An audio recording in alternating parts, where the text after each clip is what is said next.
La présence des sciences humaines dans l'école d'architecture est fondamentale parce que nous habitons le monde. Dans le sens que les architectes, certes, les construisent, mais pour qu'un lieu soit considéré un lieu, il faut qu'il y ait des hommes qui l'habitent. Et pour comprendre si un lieu est praticable, habitable, il faut comprendre comment les hommes l'habitent. Donc, l'enjeu des sciences humaines et sociales dans les écoles d'architecture, c'est travailler avec les architectes pour comprendre comment habiter ce monde de la maison à l'espace public. Les contenus des sciences humaines et sociales, de l'enseignement des sciences humaines et sociales dans les écoles d'architecture suivent la progression aussi de l'enseignement de l'architecture, donc dans les échelles aussi de l'espace habité, et donc de la maison, l'appartement, jusqu'à l'espace public. Donc l'enjeu, c'est comprendre comment, dans ces jeux d'échelle, on les articule tout le temps. Donc ce n'est pas simplement on s'occupe de la ville, mais on ne s'occupe pas non plus de l'espace domestique. C'est comprendre comment cette articulation-là entre les échelles et la perception que les habitants en ont puisse nous donner une vision de comment on pratique, on habite cet espace public ou cet espace domestique. Ce qui informe aussi l'étudiant qui est en train de faire les sciences humaines sur comment justement faire du projet sur cet espace domestique, sur cet espace public, etc.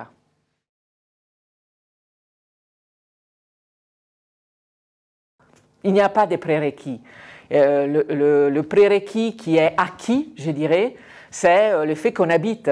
Tout le monde habite et tout le monde a des pratiques. Il faut simplement se mettre en retrait, ce qui est très difficile, et c'est qu'on apprend tout particulièrement pour savoir regarder, être surpris des choses que nous-mêmes faisons.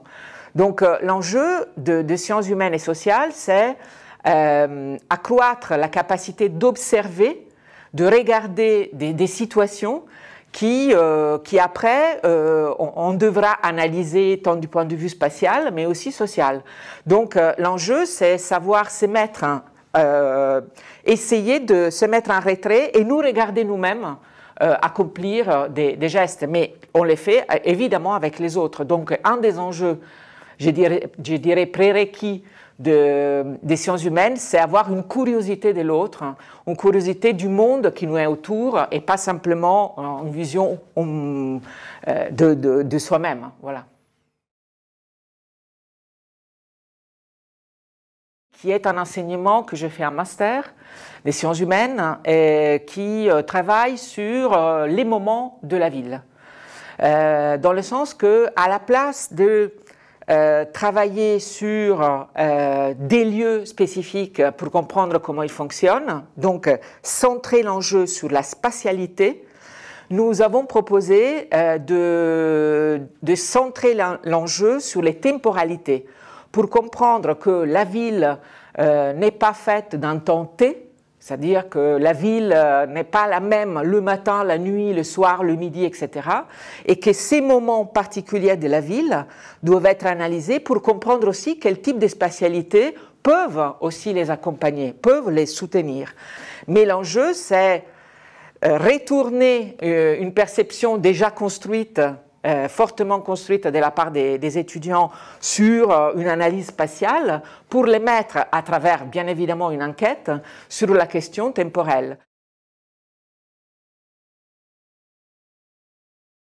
Il faut penser que vous êtes vous-même des habitants et que vous habitez des espaces et que pour bâtir ces espaces, il faut comprendre comment on les habite, comment on les pratique, pour mieux les dessiner, pour mieux les penser.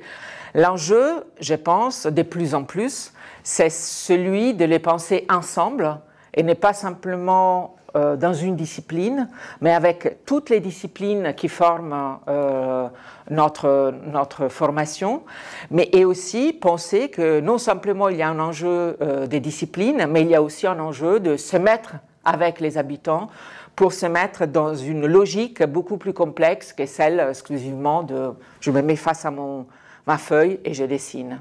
Voilà.